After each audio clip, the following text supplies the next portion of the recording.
முடியுமான்னு கேட்கறேன். அப்புறம் எப்படி நீங்க பணம் வாங்கிட்டு போயிட்டு கொடுத்துட்டு இருக்கீங்க? ஒரு அரை மணி நேரம் நீங்க உள்ள நின்று வாங்க பார்க்கலாம். எதுக்கு பணம் வாங்காதீங்க இல்லைன்னா அந்த பணம் வாங்க கூடாது. பணம் வாங்குறீங்க உள்ள நேத்தா வந்து பாத்ரூம் போற மறுபடியும் அப்படியே வச்சுக்கோங்க. நீங்க வந்து அந்த பாத்ரூம்ல எப்படியா யாராவது போய் யூரின் போக முடியுமான்னு செக் பண்ணுங்க. இல்லைன்னா இது எதுக்கு பணம் வாங்கிட்டு டோக்கனே கொடுக்கலங்கிற ஒரு கம்ப்ளைண்ட் வருது. பாதி பேருக்கு டோக்கன் கொடுக்குறீங்க, காசு மட்டும் வாங்கி போட்டு அனுப்பிச்சுடுறீங்க.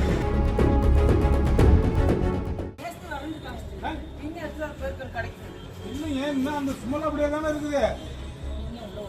நீங்க உள்ள ஒரு இருக்குன்னு வெளியில இருக்கிற யூரின் போற இதெல்லாம் அப்படியே தானே இருக்குது.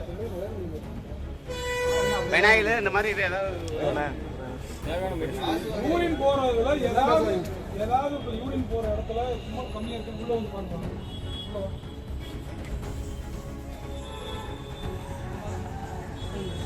அரை மணி நேரம் நீங்க உள்ளே இருக்கு நிக்க முடியுமான்னு கேட்கறேன். அப்புறம் எப்படி நீங்க பணம் வாங்கிட்டு போயிட்டு கொடுத்துட்டு இருக்கீங்க? உள்ளே நிக்க முடியல, எப்படி பணம் வாங்கிட்டு உள்ளால நீங்க ஒரு அரை மணி நேரம் நீங்க உள்ள நின்று வாங்க பார்க்கலாம். ஒரு அரை மணி நேரம் உள்ள நின்று தம்பி நீங்க எவ்வளவு பேர் இன்ஃபெக்ஷன் ஆகும்னு பாருங்க. நீங்க எதுக்கு பணம் வாங்காதீங்க இல்லைன்னா அந்த பணம் வாங்க கூடாது. பணம் வாங்குறீங்க உள்ள நேத்தா வந்து பாத்ரூம் போற மறுபடியும் அப்படியே வச்சுக்கீங்கன்னா என்ன பண்ணாது? நான் இங்க வந்திருக்கான்னு தெரிஞ்சு நீங்க மறுபடியும் அப்படியே இருக்கீங்க. பொதுமக்கள் எவ்வளவு வேதனை போறாங்கன்னு உங்களுக்கு தெரியாது தம்பி. வெய்ய காலம் யூரின் இன்ஃபெக்ஷன் ஆல்ரெடி வரும். அதுக்காக தான் இவ்வளவு தூரம் நாங்க பேசிட்டு இருக்கோம்.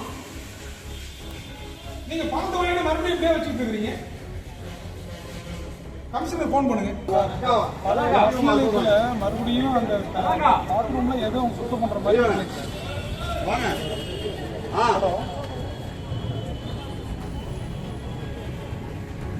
எல்லாம் பாத்ரூம் வந்துட்டாங்க சார். இப்ப நீங்க ஒரு நிமிஷம் ஜஸ்ட் நான் இருக்கு நீங்க வாங்க. நீங்க வந்து அந்த பாத்ரூம்ல எப்படியா யாராவது போய் யூரின் போக முடியுமான்னு செக் பண்ணுங்க. இல்லைன்னா இது எதுக்கு பணம் வாங்கிட்டு இல்ல சார், இதுக்கு எதுக்காக பணம் வாங்குறாங்கன்னு தெரியலீங்க. இவ்வளவு சுமல் அடிக்கிற போய் 10 ரூபா வசூல் பண்றாங்க. எதுக்காக இவ்வளவு வசூல் பண்றாங்க?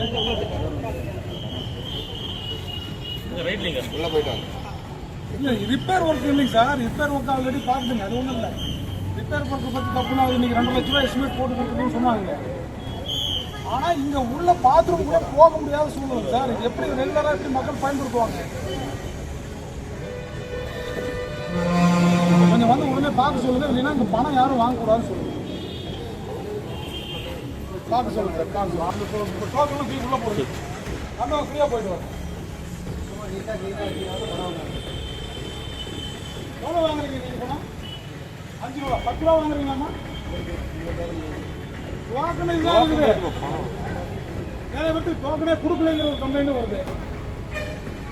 பாதி பேருக்கு டோக்கன் கொடுக்குறீங்க, காசு மட்டும் வாங்கி போட்டு அனுப்பிச்சுடுறீங்க. செய்திகளை உடனுக்குடனும் துல்லியமாகவும் தெரிந்து கொள்ள சப்ஸ்கிரைப் பண்ணுங்க.